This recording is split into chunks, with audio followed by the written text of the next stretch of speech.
¿Alguna vez te has cuestionado quién eres en realidad? Si todas las apariencias cayeran, ¿qué permanecería? ¿Y si eso que llamas yo no fuera más que un espejo de lo que los demás ansían de ti? Carl Jung dijo, quien mira hacia afuera, fantasea, quien mira hacia adentro, despierta. Pero, ¿de verdad estamos listos para ese despertar? Desde que nacemos, somos rodeados de expectativas. Nuestra familia, la cultura, la sociedad, todos nos moldean. Nos dicen en quién debemos convertirnos. Crecemos creyendo que somos una identidad fija, pero en el fondo hay algo inquietante. Una sensación de que no nos conocemos por completo. ¿Por qué a veces nos sentimos desconocidos, incluso para nosotros mismos? La psicología nos muestra que no somos un solo yo, sino diversas versiones de nosotros que coexisten y a menudo entran en conflicto. Hay partes de nuestra personalidad que ocultamos, que reprimimos, y que tarde o temprano terminan emergiendo en los momentos más inesperados. ¿Alguna vez has dicho o hecho algo y luego te has preguntado, ¿por qué hice eso?, como si alguien dentro de ti hubiera tomado el control por un instante? Esto sucede porque en nuestro interior habitan fuerzas que no siempre entendemos, arquetipos, sombras, esquemas inconscientes que hemos heredado y construido a lo largo de la vida. En este video analizaremos la psicología del autoconocimiento desde la perspectiva de Jung. Comprenderemos por qué es tan difícil descifrarse, cómo se organiza nuestra psique y, lo más importante, cómo podemos transformar ese saber en algo útil y poderoso para nuestra vida. Pero antes de adentrarnos en este universo, una advertencia: conocerte a ti mismo no es placentero. Puede que descubras aspectos que preferirías ignorar. Pero si tienes el valor de seguir adelante, la recompensa será la libertad de ser quien auténticamente eres. Comenzamos. Si existe un viaje realmente desafiante, es el viaje hacia nuestro interior. Conocerse a uno mismo parece un concepto simple. Al fin y al cabo, ¿quién más podría saber quiénes somos aparte de nosotros mismos? Pero en realidad, esta búsqueda está llena de trampas. Desde pequeños, aprendemos a interpretar el mundo a través de los ojos de los demás. Nuestra identidad es construida por la cultura, la familia y las aspiraciones sociales. Crecemos escuchando quién debemos ser, cómo debemos comportarnos y qué debemos ambicionar. En medio de este torbellino de influencias externas, ¿dónde exactamente surge nuestro verdadero yo? Carl Jung nos alertaba sobre un fenómeno llamado persona, la máscara que usamos para adaptarnos al mundo. La persona no es una mentira, sino una versión ajustada de nosotros mismos, una identidad social creada para satisfacer las demandas del entorno. El problema es que a menudo nos confundimos con esa máscara. Pasamos tanto tiempo actuando un papel que terminamos identificándonos con él. Creemos que somos únicamente lo que mostramos al mundo. Y cuando la vida nos obliga a enfrentar nuestras contradicciones, cuando un fracaso, una crisis o un gran cambio nos hacen dudar de todo, la máscara comienza a agrietarse. Lo que encontramos detrás puede ser aterrador. Más allá de la persona, existe otro gran obstáculo en el camino del autoconocimiento: la sombra. La sombra es todo aquello que reprimimos, todo lo que no queremos aceptar de nosotros mismos.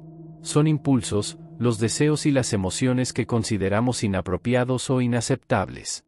Jung decía que cuanto más negamos la sombra, más poder tiene sobre nosotros.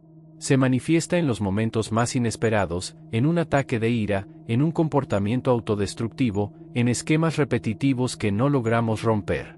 A menudo, lo que juzgamos en los demás es exactamente lo que nos negamos a ver en nosotros mismos. ¿Te has dado cuenta de que algunas actitudes de ciertas personas nos inquietan de una forma casi ilógica? Eso puede ser una señal de que estamos proyectando nuestra propia sombra en ellas. El autoconocimiento también choca con otro factor esencial: el miedo. Conocerse a uno mismo exige valentía, porque implica renunciar a ilusiones cómodas. Muchas personas prefieren vivir dentro de relatos convenientes antes que confrontar la verdad sobre sí mismas. Es más fácil creer que somos víctimas del destino que admitir que saboteamos nuestras propias decisiones. Es más cómodo decir que las cosas son así, en lugar de preguntarnos por qué nos sentimos perdidos o insatisfechos. La mente crea defensas para evitar este enfrentamiento. Inventamos excusas, justificando comportamientos, y nos convencemos de que ya sabemos lo suficiente sobre nosotros mismos. Pero, ¿de verdad nos conocemos? Otro elemento que complica este viaje es la complejidad de la psique humana. No somos un ser unificado y coherente, sino un mosaico de diferentes partes que no siempre están de acuerdo entre sí. En un momento, queremos seguridad, en otro, anhelamos aventura.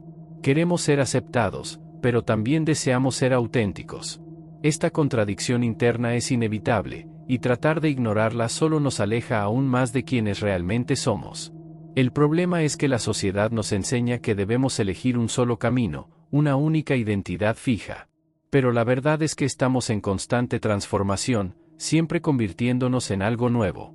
El filósofo Sócrates decía, «Conócete a ti mismo», pero lo que no mencionó es que ese saber nunca es estático. No existe un punto final, una respuesta definitiva sobre quiénes somos. El autoconocimiento no es un destino, sino un proceso continuo. Cada vivencia, cada error, cada nueva perspectiva nos revela un poco más sobre nosotros mismos.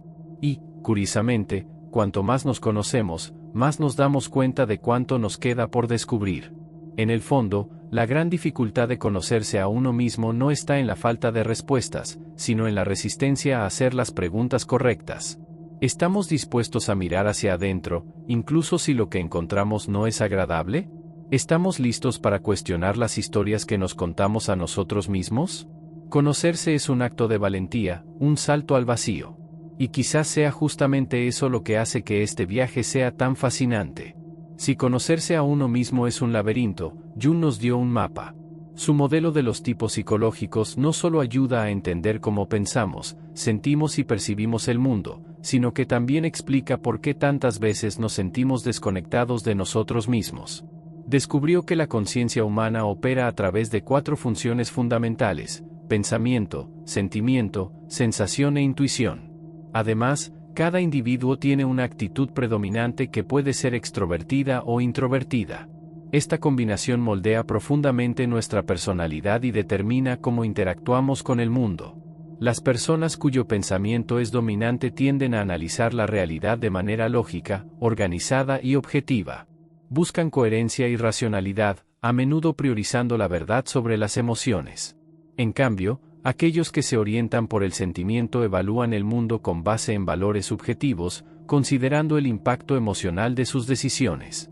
Para ellos, lo que es correcto o incorrecto está más ligado a la armonía y a las relaciones humanas que a la lógica fría.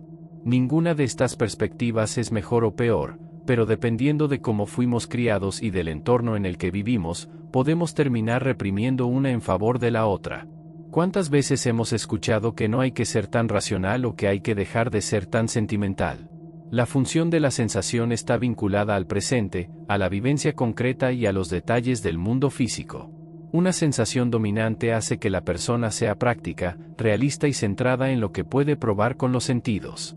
Por otro lado, la intuición se orienta hacia lo invisible, captando posibilidades, esquemas y conexiones sutiles.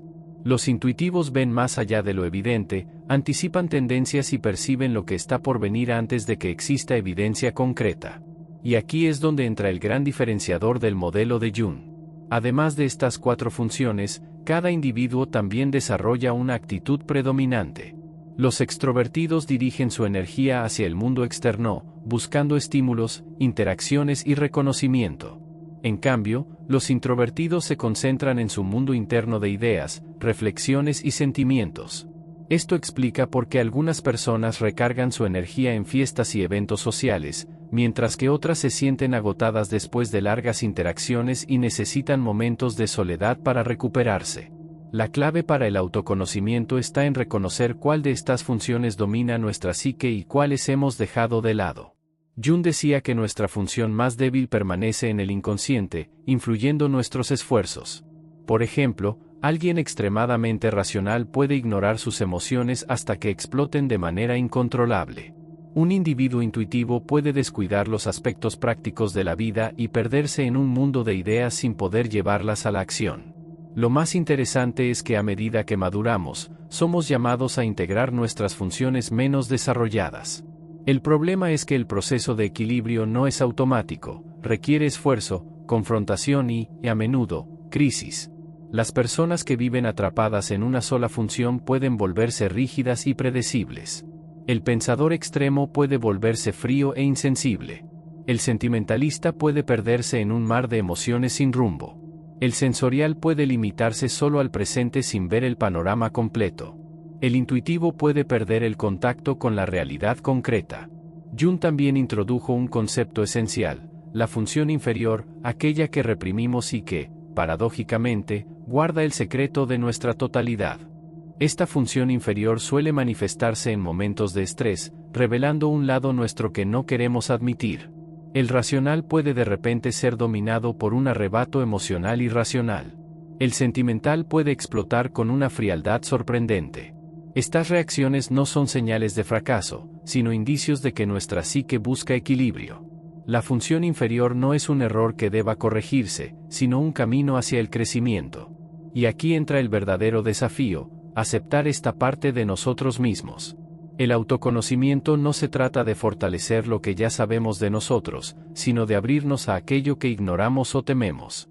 Cuando comprendemos nuestros tipos psicológicos, obtenemos una nueva perspectiva sobre nuestros comportamientos y dificultades. Empezamos a ver nuestras elecciones con más claridad y, sobre todo, aprendemos a respetar la manera en que cada persona experimenta el mundo de forma única. Jung no creó este modelo para que encajáramos en etiquetas, sino para que entendiéramos el dinamismo de la psique. No veía los tipos psicológicos como cajas fijas, sino como fuerzas que necesitan armonizarse a lo largo de la vida. Cuando dejamos de resistir lo que está dentro de nosotros y comenzamos a integrar los diferentes aspectos de nuestra personalidad, la sensación no es de limitación, sino de libertad. Y es ahí donde comienza la verdadera transformación. Si hay algo que Jung nos enseñó, es que nadie nace completo. Pasamos la vida intentando volvernos íntegros, integrando partes de nosotros que ignoramos, reprimimos o proyectamos en los demás. Este proceso, que él llamó individuación, no es un lujo filosófico, sino una necesidad psicológica profunda. Es lo que separa una existencia auténtica de una vida vivida en piloto automático. Pero este camino no es fácil. Nos exige confrontar no solo la imagen que tenemos de nosotros mismos, sino también todo lo que hemos negado en nuestro interior. Desde niños, aprendemos a comportarnos de acuerdo con las expectativas del mundo que nos rodea. Para ser aceptados, desarrollamos una identidad social, nuestra persona. Si crecimos en un ambiente que valora la inteligencia, nos esforzamos por parecer inteligentes. Si la prioridad es ser fuertes, ocultamos nuestra vulnerabilidad. Si es importante complacer a los demás, nos volvemos expertos en adaptación. El problema es que, en el fondo, la persona es solo una máscara. Puede ser útil y necesaria, pero nunca representa todo lo que somos. Y cuanto más nos identificamos con esta versión ajustada de nosotros mismos, más nos alejamos de nuestra verdadera naturaleza. Del otro lado de la persona está aquello que intentamos ocultar, nuestra sombra. La sombra está compuesta por todo lo que aprendimos a rechazar, no porque sea malo en sí mismo, sino porque no encajaba con las reglas de nuestro entorno. Puede contener rabia reprimida, deseos inaceptables, talentos que nunca exploramos o incluso aspectos positivos que nos enseñaron a despreciar. Pero la sombra no desaparece. Si no la enfrentamos, se manifiesta de forma indirecta, haciéndonos actuar de maneras que ni siquiera entendemos. Ese comentario que se nos escapa y lastima a alguien, ese impulso autodestructivo que surge de la nada, todo eso puede ser la sombra intentando salir a la superficie. La individuación comienza cuando dejamos de huir de nuestra sombra y empezamos a integrarla. Esto no significa ceder a nuestros impulsos, sino reconocer que existen y entender por qué están ahí. Jung decía que el objetivo de la vida no es la perfección, sino la totalidad. Y para ser íntegros, necesitamos aceptar incluso aquello que no nos gusta de nosotros mismos. Por eso este camino es tan difícil, nos obliga a mirar de frente lo que hemos evitado. Además de la persona y la sombra, Jung identificó otras fuerzas que moldean nuestra psique, entre ellas los arquetipos del animus y el anima, que representan el principio masculino dentro de las mujeres y el principio femenino dentro de los hombres. No se trata de género, sino de fuerzas opuestas dentro de cada uno de nosotros. El animus puede aparecer como una voz interior que exige lógica y control, mientras que el anima se manifiesta como un flujo de emociones e intuición. A menudo, nuestra relación con estas energías influye profundamente en nuestras decisiones, especialmente en las relaciones. Cuando proyectamos nuestro animus o anima en otra persona, esperamos que llene un vacío dentro de nosotros. Pero nadie puede completarnos. Solo podemos encontrar esa totalidad dentro de nosotros mismos. Y así llegamos al arquetipo central de la psique, el self. El self es lo que existe más allá del ego, la parte más profunda de nuestra identidad que incluye tanto la luz como la sombra. A diferencia de la persona, que se construye para el mundo exterior, el self es lo que realmente somos. Y la paradoja es que, aunque es nuestro estado más auténtico, a menudo pasamos toda la vida sin acceder a él. El camino de la individuación es, en el fondo, un llamado a esta reconexión. Pero el recorrido no es lineal. A menudo se presenta en forma de crisis, momentos en los que la vida nos obliga a cambiar. Perder un trabajo, el fin de una relación, una duda existencial, todas estas vivencias pueden ser señales de que algo dentro de nosotros necesita transformarse. Y cuando intentamos resistirnos, el sufrimiento se intensifica. Como decía Jung, aquello a lo que te resistes, persiste. La única salida es el enfrentamiento. Este camino no es placentero, pero trae recompensas.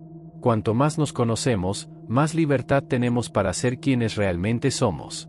Dejamos de vivir para agradar a los demás, de buscar validación externa todo el tiempo, de repetir patrones destructivos sin entender por qué. La individuación no se trata de convertirnos en alguien diferente, sino de recordar quiénes hemos sido siempre, antes de ser moldeados por el mundo. Y quizás esta sea la parte más liberadora, darnos cuenta de que dentro de nosotros ya existen todas las respuestas. El problema nunca ha sido la falta de conocimiento, sino la resistencia a ver lo que siempre ha estado ahí. La pregunta es, ¿estamos listos para mirar? Entender quién eres no es un fin en sí mismo, sino un punto de partida. El autoconocimiento no sirve solo para satisfacer una curiosidad intelectual, tiene un impacto real en la forma en que tomamos decisiones, enfrentamos desafíos y nos relacionamos con los demás. Pero hay un problema, muchas personas creen que con solo comprender sus patrones y motivaciones, ya pueden cambiar. Sin embargo, la conciencia por sí sola no transforma nada. El cambio real exige acción. La primera barrera para transformar la vida a través del autoconocimiento es la resistencia. El ego odia los cambios. Aun cuando sabemos que estamos atrapados en ciclos destructivos, existe un miedo inconsciente a lo que puede pasar si nos liberamos. Después de todo, nuestras limitaciones también nos resultan cómodas. Son conocidas, predecibles. El sufrimiento familiar, por más doloroso que sea, a menudo parece más seguro que la incertidumbre de lo nuevo. ¿Cuántas veces decimos que queremos cambiar, pero en el fondo seguimos repitiendo los mismos comportamientos? Esto sucede porque toda transformación tiene un precio, y para muchos, el costo del cambio parece mayor que el de quedarse igual. Jung decía que nadie se ilumina imaginando figuras de luz, sino haciendo consciente su propia oscuridad. Esto significa que no basta con querer ser una mejor versión de uno mismo, es necesario confrontar las partes que sabotean nuestro propio desarrollo. Si siempre te encuentras atrapado en los mismos problemas, pregúntate, ¿qué parte de mí se beneficia de esto? Puede parecer absurdo, pero a menudo hay una ganancia oculta en nuestros sufrimientos. Por ejemplo, la victimización puede servir para evitar la responsabilidad. El miedo al rechazo puede justificar la inacción. El perfeccionismo puede ser un escudo contra el fracaso. Estas dinámicas son invisibles cuando no las observamos, pero una vez que las hacemos conscientes, pierden poder sobre nosotros. Pero la conciencia por sí sola sigue sin ser suficiente. El siguiente paso es experimentar. El verdadero autoconocimiento viene de la práctica. Si quieres saber quién eres realmente, observa cómo actúas cuando nadie te está mirando, tus reacciones, tus impulsos automáticos, los momentos en que sientes incomodidad, todo eso revela verdades que tu mente racional no puede captar por sí sola. Cuando alguien te irrita, pregúntate, ¿esta persona refleja algo que no acepto en mí? Cuando sientas ansiedad, intenta identificar si esa ansiedad es una señal real o solo un eco de creencias antiguas que ya no tienen sentido. Además, es esencial abandonar la ilusión de que existe una versión final de uno mismo. Muchas personas buscan el autoconocimiento como si fuera un destino, un punto en el que de repente todo quedará claro y nada más será un problema. Pero la verdad es que estamos en constante transformación. No eres la misma persona que eras hace 5 años, y dentro de 5 años habrás cambiado de nuevo. Esto significa que el autoconocimiento no es una meta definitiva, sino un compromiso continuo. Cuanto más aceptamos esto, menos atrapados estamos en la necesidad de encontrar respuestas absolutas. Otra cuestión esencial es el peligro de vivir solo en la mente. Algunas personas se sumergen tanto en la búsqueda de comprenderse a sí mismas que terminan alejándose de la vivencia real. Leen, estudian, analizan sus emociones, pero no viven. La verdadera prueba del autoconocimiento está en la práctica cotidiana. Se manifiesta en la forma en que enfrentamos los desafíos, en cómo tratamos a los demás y en qué tanto logramos ser auténticos, incluso bajo presión. Y por último, hay un punto fundamental: ningún proceso de autoconocimiento está completo sin una acción concreta en el mundo. ¿De qué sirve entender tus miedos si sigues escondiéndote? ¿De qué sirve reconocer tus patrones si nunca los desafías? La transformación exige riesgos. En algún momento será necesario salir del campo de las ideas y actuar. Tal vez eso signifique poner un límite, dejar atrás una identidad que ya no tiene sentido o abrirte a algo completamente nuevo. Sea cual sea el caso, el verdadero cambio ocurre en el momento en que decides vivir de manera diferente.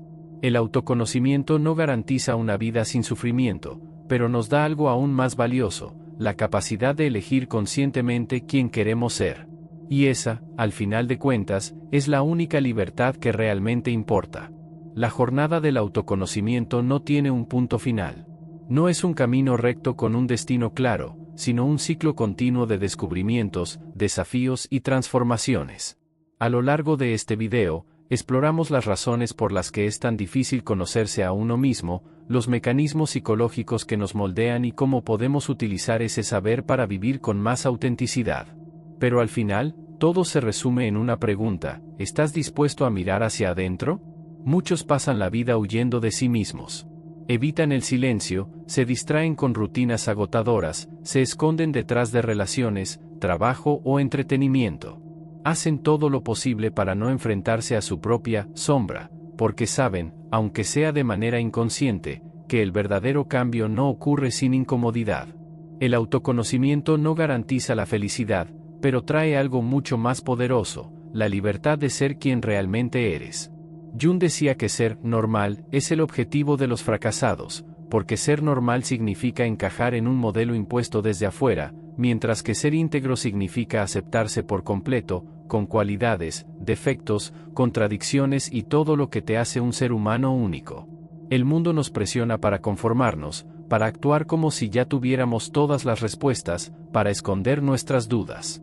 Pero la verdad es que nadie sabe realmente lo que está haciendo. Todos estamos descubriendo, equivocándonos y aprendiendo. Y el mayor acto de valentía no es parecer fuerte, sino admitir que somos una obra en construcción. Si llegaste hasta aquí, significa que de alguna manera esta búsqueda ya forma parte de tu vida. Y eso, por sí solo, ya es un gran paso. Muchos ni siquiera comienzan. Si algo de lo que hablamos hoy resonó contigo, si alguna idea te hizo meditar, entonces este video ya cumplió su propósito. Pero el conocimiento por sí solo no es suficiente. La pregunta ahora es: ¿qué vas a hacer con esto?